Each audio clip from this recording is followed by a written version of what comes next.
Hello students, standard 8 हम chapter third start करेंगे जिसका नाम है ग्लिम्सेस ऑफ द पास्ट। ये इंग्लिश का थर्ड चैप्टर है, ग्लिम्सेस ऑफ द पास्ट। जैसे ही नाम सजेस्ट करते हैं कि ग्लिम्सेस ऑफ द पास्ट मतलब पास्ट की कुछ चीज़ें हमें बताने में आई है। अब ये चीज़ तो हिस्ट्री के अंदर आती है, बट है चैप्टर हिस्ट्री का, बट आया है हमें इंग्लिश के अंदर। आया समझ में? इंडिया की हिस्ट्री के बारे में हमें ये चैप्टर के अंदर देखने को मिलेगा। Let us start with our chapter glimpses of past. आया समझ में? तो बिफोर यू रीड स्टार्ट करते हैं हम। Here are some pictorial glimpses of the history of our country from 1757 to 1857। यहाँ जो पिक्चोरल मतलब पिक्चर के रूप में दी गई, पिक्चोरल मतलब पिक्चर के रूप के अंदर दी गई ग्लिम्सेस मतलब कुछ यादें हैं, कुछ ऐसी मेमोरीज दी गई है हिस्ट्री के बारे में, हमारे पास्ट के बारे में, जो हमारी कंट्री के बारे में है, जो 1757 टू 1857 100 सालों के दौरान इंडिया के अंदर क्या क्या हुआ उसके बारे में कुछ यादें दी गई है, कुछ चीज़ें दी गई है, कुछ पास्ट की बातें दी गई है। These pictures and speech bubble will help clarify you understand of the condition that lead to the event known as the First World War of India independence in 1857। ये जो पिक्चर्स है और स्पीच बबल दिए गए हैं उसकी मदद से, उसकी हेल्प से हमें बहुत अच्छे से समझ में आएगा कि क्या ऐसी कंडीशंस भारत के अंदर उत्पन्न हुई थी जिसकी वजह से हमें इंडिपेंडेंस आज़ादी के लिए पहला वर्ल्ड वॉर कैसे छिड़ा था 1857 के अंदर। 1857 के अंदर कैसे इंडिया ने फर्स्ट वर्ल्ड वॉर फाइट किया था इंडिपेंडेंस के लिए, राइट। तो यहाँ हम पहला पिक्चर देखते हैं कि जिसके अंदर द मार्टियर्स, जिसका नाम दिया है द मार्टियर्स। यहाँ दिया गया है कि at a function in Delhi के अंदर एक फंक्शन है जिसके अंदर एक लेडी है जो गाना गा रही है और एक स्पीच बबल दिया गया है कि वो क्या गा रही है। Oh my countryman, let your eyes filled with tears as you recall the sacrifice of Indian martyrs.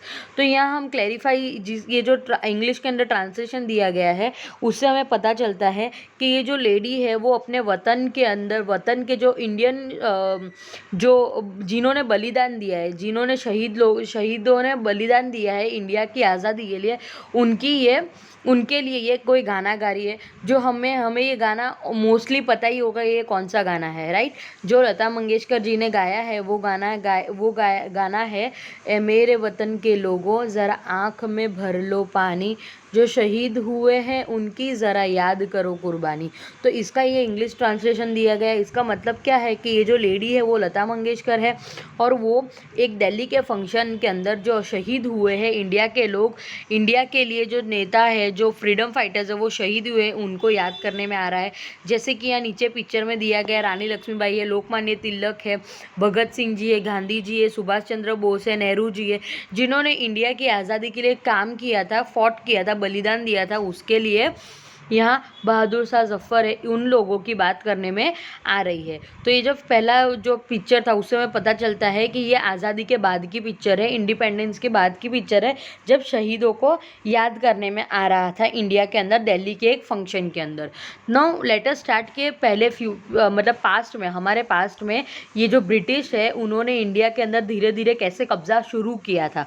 मतलब ये कब की कहानी है कि जब ब्रिटिश ने ईस्ट इंडिया कंपनी इंडिया के अंदर आकर एस्टेब्लिश की थी और धीरे धीरे वो अपना जो प्रकोप है, अपनी जो रूलर्स है, अपनी धीरे धीरे कैसे वो अपनी अपना पावर कैसे वो धीरे धीरे इन भारत को अपने कब्जे में कर रहे थे।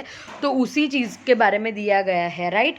तो यहाँ द कंपनीज कॉन्क्वेस्ट मतलब कॉन्क्वेस्ट का मतलब क्या होता है? कंपनीज मतलब ईस्ट इंडिया कंपनी की बात की गई है जो ब्रिटिश ने इंडिया के अंदर आके खोली थी। क्योंकि व्यापार करने के लिए, क्योंकि उनको पता था कि इंडिया के अंदर इतना व्यापार धन है, क्योंकि हमें एक टाइम पर इंडिया को सोने की चिड़िया कहा जाता था।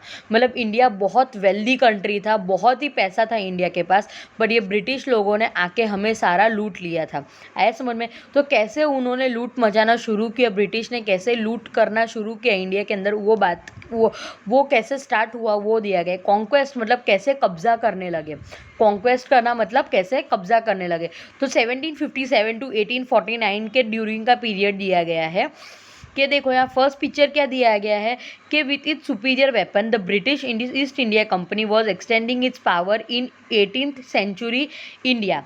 क्या होने लगा कि इंडिया जो ब्रिटिशर्स थे वो अपने सुपीरियर वेपन्स मतलब उनके पास बहुत टेक्नोलॉजी वाले जो मतलब पहले सुपीरियर वेपन्स थे, मतलब गन थी, तलवारें थी उनके पास, जो धीरे धीरे उनके ब्रिटिश लोग के पास जो ब्रिटेन से वो अपने हथियार लेकर आते थे, वो उसकी मदद से ब्रिटिश लोगों ने क्या किया, ईस्ट इंडिया कंपनी इंडिया के अंदर धीरे धीरे अपनी कॉन्क्वेस्ट करने लगे, मतलब उसको बढ़ाने लगे, एक्सटेंड करने लगे 18th सेंचुरी के अंदर। तो यहाँ हमें इंडिया का मैप दिया गया है जिसके अंदर जो येलो पोर्शन है वो इंडिया के हक में थे, मतलब इंडिया के राजा का प्रचलन चल रहा था उस टाइम पे, मतलब इतना जो पार्ट है वो इंडिया का था, मतलब इंडिया के राजा थे उनका पार्ट था। और जो पिंक में है वो ब्रिटिश टेरिटरी के अंदर दिया गया कि इतना कब्जा ब्रिटिशों ने 18th सेंचुरी में कर लिया था, मतलब 1765 के अंदर इंडिया के अंदर जो पिंक कलर का पार्ट है वो ऑलरेडी ब्रिटिश ने अपने नाम पर कर चुके थे, और जो येलो पार्ट है वो इंडिया के पास अभी भी सही सलामत था। तो यहाँ सेकंड पिक्चर जो दिया गया है उसके अंदर दिया गया कि Indian princes were short sighted, India के जो प्रिंस थे, इंडिया के जो राजा थे वो बहुत शॉर्ट साइटेड थे। शॉर्ट साइटेड मतलब बहुत ही कम सोचते थे, मतलब दूर की नहीं सोचते थे, वो फ्यूचर की कम सोचते थे, फ्यूचर के बारे में बहुत कम सोचते थे, बहुत शॉर्ट साइटेड थे। डेट अपस्टार्स राजाज ब्ला, यहाँ एक स्पीच बबल दिया गया है कि जिसके अंदर दिया गया है कि दैट अपस्टार राजा ब्ला call the English merchant, they will help me to defeat him. क्या था कि वो क्या कहते हैं, यहाँ दिख रहे हैं कि पिक्चर के अंदर एक राजा बैठे हुए हैं जो प्रजा के साथ जो एक राजा है जो बैठे हुए हैं प्रजा के साथ, और वो क्या कह रहे हैं कि वो जो दूसरा राजा है वो मुझे हराना चाहता है। तो द इंग्लिश मर्चेंट है, जो इंग्लिश मर्चेंट मतलब ब्रिटिश है, उन जो इंग्लिश मर्चेंट है, जो इंग्लिश व्यापारी है, उनको हमारे साथ बुला लो, हम उनकी मदद से उनको, वो जो दूसरा राजा है उनको हराएंगे। तो जो इंडिया के जो प्रिंस थे वो बहुत शॉर्ट साइटेड है, मतलब इंडिया के जो राजा थे, अलग अलग राज्य के, अलग अलग स्टेट के जो राजा थे वो बहुत ही कम सोचते थे, मतलब उनकी दूर की दृष्टि नहीं थी, फ्यूचर का नहीं सोचते थे उन लोग। वो लोग बस यही चीज़ों में राजा लगे रहते थे कि कैसे एक राजा को दूसरे राजा को कैसे हराना है, मतलब एक राज्य कैसे दूसरे राज्य को हम अपने कब्जे में लाए। तो इस वजह से जो इंडिया के लोग थे वो बहुत परेशान थे ये चीज़ों से, क्योंकि आए दिन कोई ना कोई कुछ ना कुछ लड़ाई होती रहती थी, एक राज्य के दूसरे राज्य के साथ, एक राजा का दूसरे राजा के साथ लड़ाई होती रहती थी। और उस दौरान वो जो दूसरे राजा थे वो क्या करते थे, अपने सामने वाले अपने दुश्मनों से लड़ने के लिए वो क्या करते थे कि जो ब्रिटिश के लोगों की, ब्रिटिश जो इंडियन मर्चेंट्स थे, इंग्लिश मर्चेंट्स जो ब्रिटिश के लोग थे, अंग्रेज़ों से हेल्प लेते थे कि हम उस सामने वाले को हरा सके। आया समझ में। और इसी वजह से इंडिया के जो लोग थे, पीपल थे, जो अलग अलग राज्य के लोग थे, वो इस बात से बहुत ही परेशान थे, क्योंकि आए दिन यहाँ राजाओं के बीच में झगड़े होते रहते थे और वो उनको पसंद नहीं आता था। यहाँ जो थर्ड पिक्चर दिया गया है, ये दिया गया है कि the rivalries help the East India company and it could easily subdue Indian princes one by one. इस वजह से क्या होता था कि दो राजाओं के बीच में लड़ाई होती थी, तो एक राजा जो होता था, जो ज़्यादा ताकतवर होता था, वो क्या करता था, वो जो ब्रिटिश के जो सोल्जर्स थे उनको अपने साथ करके वो जो दूसरे राजा को हरा देता था। और वो जैसे ही वो राजा हार जाता था तो वो अंग्रेज़ क्या करते थे, वो तो ऑलरेडी वीक हो चुका है, जो राजा हार चुका है उसके ऊपर कब्जा कॉन्क्वेस्ट कर लेते थे, उसके ऊपर कब्जा कर लेते थे, और वो जो पूरी राज्य है वो किसके हाथ में आ जाती थी, अंग्रेज़ों के हाथ में आ जाती थी। तो ये इसमें होता क्या था कि दो राजाओं की लड़ाई के अंदर कोई तीसरा ही फ़ायदा लेके जा रहा था, और धीरे धीरे अपनी ब्रिटिश की जो टेरिटरी है, ब्रिटिश लोग जो है, अंग्रेज़ है, वो अपनी धीरे धीरे हर जगह इंडिया में कब्जा करने शुरू कर दिया था। आए समझ में। उसी टाइम पे 18th सेंचुरी के टाइम पे ही फार सीइंग रूलर मतलब जो दूर की सोचने वाले, दूर की दृष्टि रखने वाले एक राजा भी थे, जो थे बहुत बहादुर थे, जिनका नाम था Tipu Sultan. Tipu of Mysore fought the British till he died fighting. क्या हुआ कि उस टाइम पे, उस दौरान एक दूर की सोचने वाले, दूर दृष्टि रखने वाले राजा, ऐसे भी एक राजा थे जो मैसूर के राजा थे, जो बहुत बहादुर थे और वो दूर की दृष्टि रखते थे, फ्यूचर का अच्छे से सोचते थे कि ये जो ब्रिटिश है वो कैसे इंडिया को अपने कब्जे में करना चाहता है, और इसी वजह से वो क्या करते रहे, वो कभी भी ब्रिटिश का सहारा न लेकर उनसे ही हमेशा बगावत करते रहे, उनके साथ वो मरते दम तक उनके साथ लड़ते रहे।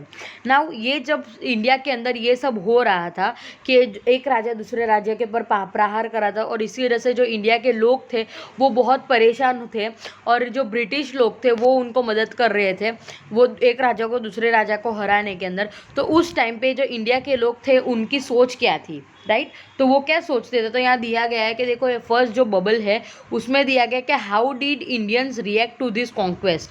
मतलब इंडियंस जो थे, जो भारतीय लोग थे, इंडिया के जो लोग थे, वो कैसे रिएक्ट कर रहे थे, उन लोग क्या सोच रहे थे ये कब्जों के बारे में।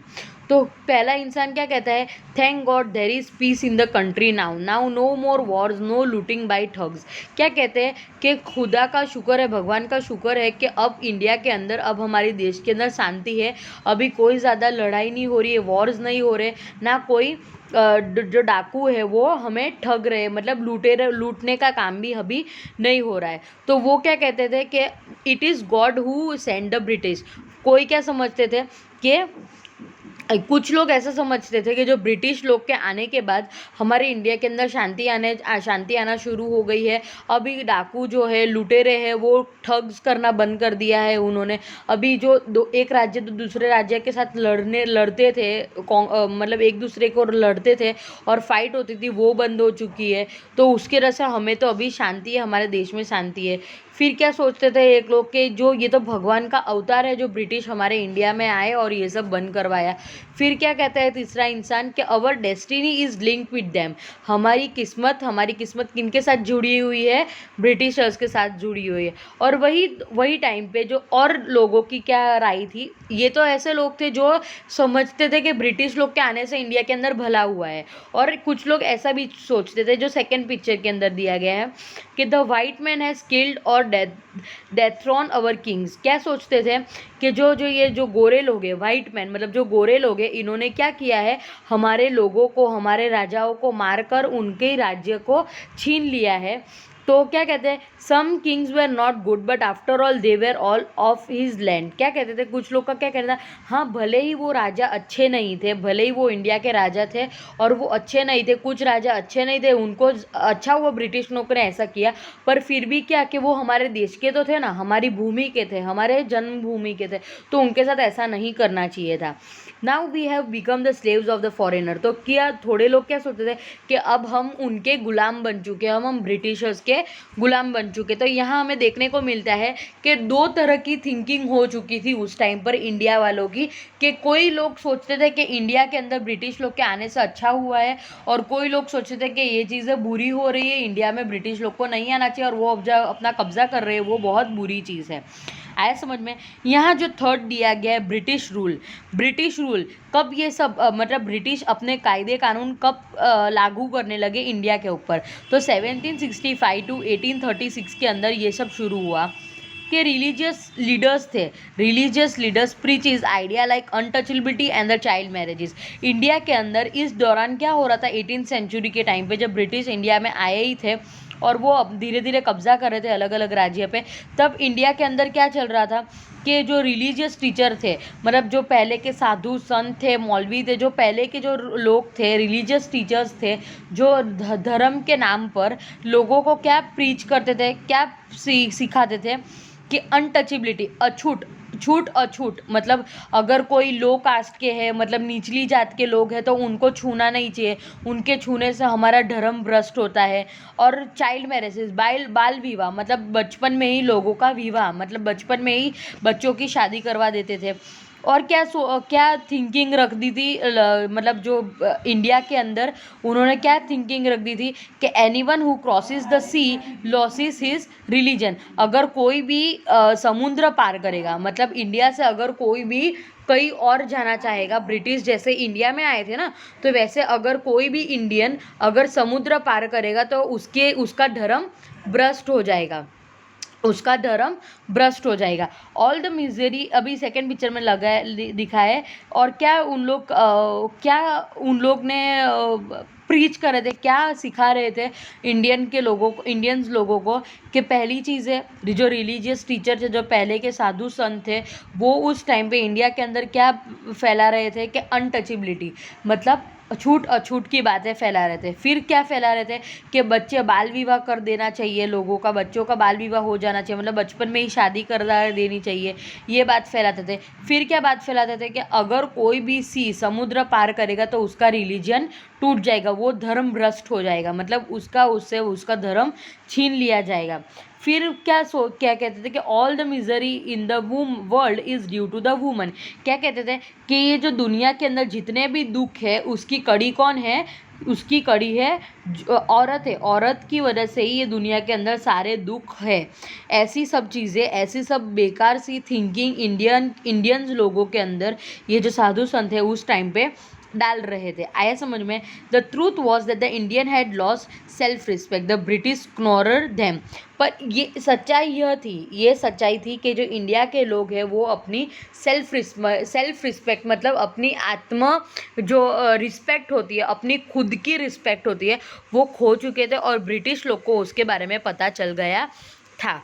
The natives are unworthy of truth, incapability of the honesty. तो यहाँ देख सकते हैं कि दो फॉरेनर्स है वो जो बात कर रहे हैं। तो एक क्या कहता है कि यहाँ के जो प्रजा है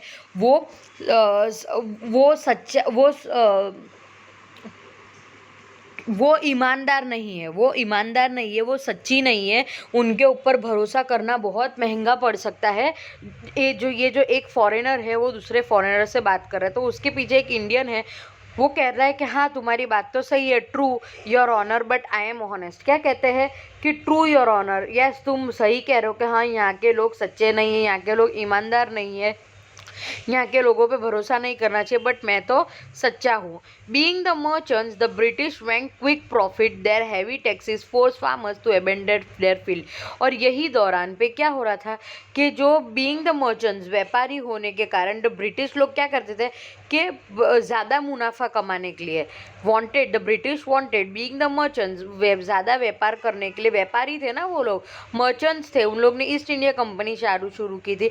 the British wanted the quick profit, उन्हें बहुत जल्दी मुनाफा चाहिए था, प्रॉफिट मतलब मुनाफा। उन लोग ने क्या किया कि their heavy taxes for the farmer to abandon their field. और उन्होंने क्या किया, जो इंडिया के जो फार्मर्स थे उनके ऊपर हैवी टैक्स मतलब ज़्यादा बड़ा भारी रकम, भारी लगान लगाना शुरू कर दिया था, रेवेन्यू टैक्स लेना शुरू कर दिया था, भारी टैक्स लेना शुरू कर दिया था फार्मर के पास। और जब फार्मर के पास पैसे नहीं रहते थे तो वो उनसे उनकी जो ज़मीन है, उनका जो खेत है वो छीन लेते थे। ऐसे समझ में? तो यहाँ जो सेकंड पिक्चर दिया गया है कि but your man are taking all my crops. क्या कहते हैं कि तुम्हारे आदमी ने मेरी सारी फसलें ले ली, तो मैं कैसे तुम्हें पे करूँ। You are still in arrest, if you don't pay next week I will send you to the jail. ये जो फॉरेनर है वो क्या कहते हैं कि तुम अभी भी एरर्स में हो, मतलब तुम्हारे ऊपर अभी भी बहुत कर्जा है, अगर तुमने नेक्स्ट वीक अगले हफ्ते तुमने अगर ये सब मेरे को पे नहीं किया तो मैं तुम्हें जेल भेज सकता हूँ। आया समझ में? Still the British invented other methods which gave them more profit. इतना प्रॉफिट कमाने के बाद भी जो ब्रिटिश के लोग हैं वो धीरे धीरे अलग अलग मेथड्स, अलग अलग चीज़ें, अलग अलग आधुनिक सुविधा लेकर आए इंडिया के अंदर, जिससे उन्हें और मुनाफा हो सके। आया समझ में? तो यहाँ दिया गया एक पिक्चर के अंदर तक कि the good manufacturer in the England should not have any import duty when bought into the India, a good idea.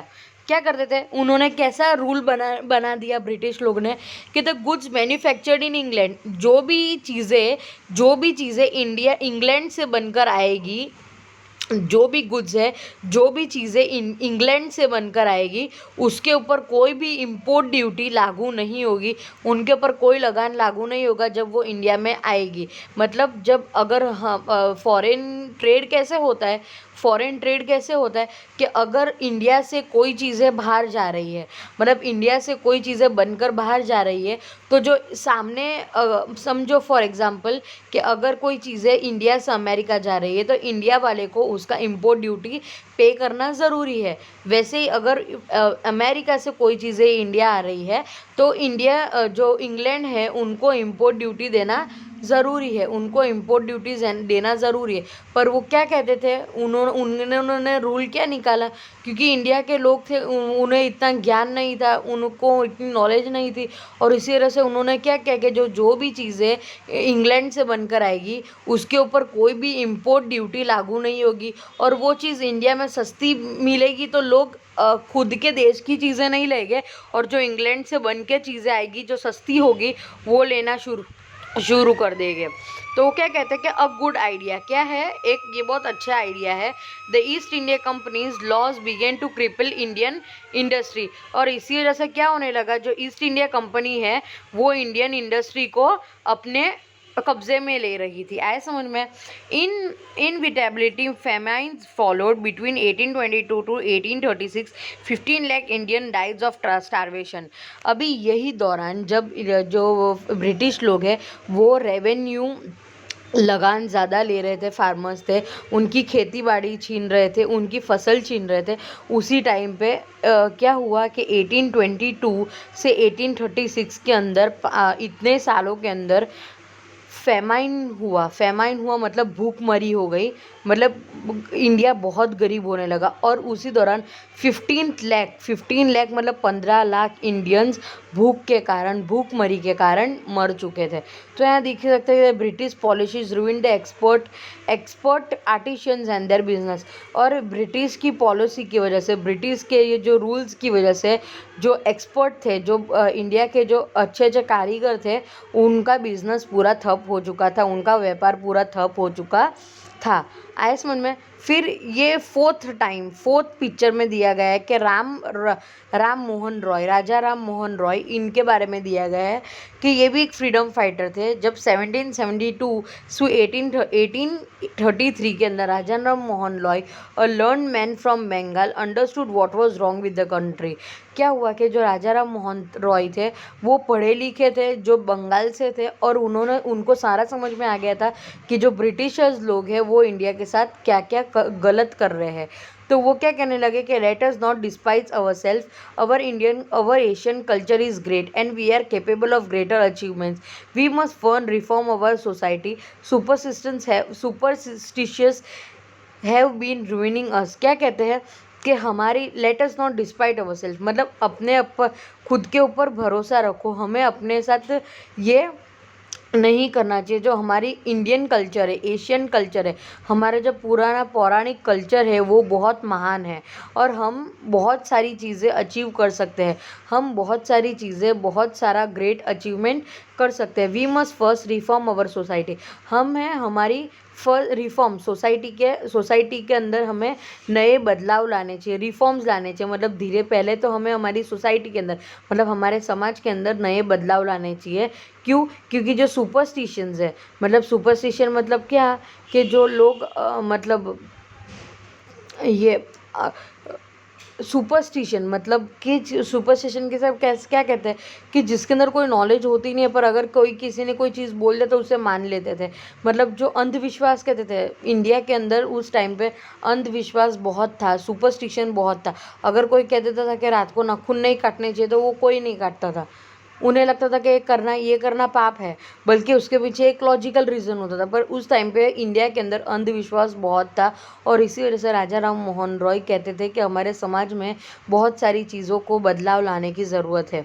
He told his wife Uma, Raja Ram Mohan Roy उनकी वाइफ को क्या कहते हैं, cows are of different colours, सब गायों का कलर काउ मतलब गाय, हर एक काऊ अलग अलग कलर की है, but the colour of their milk is the same. But वो जो दूध देते हैं उनका कलर तो सबका सेम ही है। वही तरह से different teachers have different opinion, हर शिक्षक, हर गुरु, जो हर रिलीजियस टीचर्स है वो सबका ओपिनियन अलग है, वो सबके भाषण अलग है, but the essence of every religion is same. But सबका जो सार है, सबका जो रिज़ल्ट है, सबकी जो बातों का जो रिज़ल्ट है हर रिलीजन का वो सेम ही है। आया समझ में कि वो तो सेम है, खाली उनकी बोलने का तरीका अलग है। He was attracted by the science and modern technology. Raja Ram Mohan Roy थे, वो बहुत पढ़े लिखे थे, बंगाल से थे, तो उन्हें साइंस और टेक्नोलॉजी बहुत ही अपनी तरफ बहुत ही आकर्षित कर रही थी।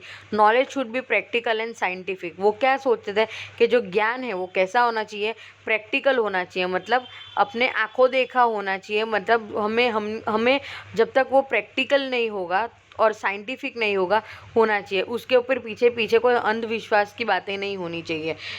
He crossed the sea and went to England to see what made British powerful. There he told them. क्या हुआ कि उन्होंने, वो पहले इंसान थे जिन्होंने वो इंडिया की सी, मतलब इंडिया को क्रॉस करके इंग्लैंड गए, और उन्होंने वहाँ देखा कि व्हाट मेड ब्रिटिश पावरफुल, किस चीज़ से ब्रिटिश जो है वो इतने पावरफुल हुए, कैसे वो इतने शक्तिशाली हुए हैं। देयर ही टोल्ड हेम, वहाँ उन्होंने क्या किया, वहाँ उन्होंने क्या कहा ब्रिटिशर्स से कि we accept you as a rulers. हम तुम्हें रूलर की तरह, मतलब हम तुम्हें एक अपने ऊपर राजा की तरह हम तुम्हें एक्सेप्ट करते हैं। ब्रिटिशर्स को कहते हैं राजा राम मोहन रॉय कि we accept you as a ruler. हम तुम्हें एक राजा की तरह हम तुम्हें एक्सेप्ट करते रहे, और you must accept us as subject, और तुम्हें हमें प्रजा की तरह एक्सेप्ट करना चाहिए। But you must remember that the responsibility a ruler owes to his subject. But जो भी है, तुम्हें ये याद रखना है कि जो तुम राजा हो वो हम प्रजा से है, हमारी प्रजा की वजह से ही तुम राजा बने हो। तो ये याद रखना कि तुम्हारी जो रिस्पॉन्सिबिलिटी है, राजा की रिस्पॉन्सिबिलिटी है कि प्रजा के ऊपर उनका प्रजा की सेवा करना है, वही राजा का धर्म होना चाहिए। He started newspaper but the suspicious Britishers stop them in 1823। और राजा राम मोहन रॉय उन्होंने न्यूज़पेपर स्टार्ट किए थे इंडिया के अंदर, बट जो ब्रिटिशर्स थे उन्हें ये क्या लगा, उन्हें ये लगा कि ये जो राजा राम मोहन रॉय है वो हमारी तरफ, हमारी सामने लोगों को भड़का रहे, और इसी वजह से उन्होंने 1823 में उनका जो न्यूज़पेपर था वो बंद करवा दिया। Now fifth is operation. अभी ये जो टॉपिक है वो हम नेक्स्ट वीडियो के अंदर डिस्कस करेंगे। आया समझ में? Till then if you have any doubts just contact me और मैसेज मी। Thank you.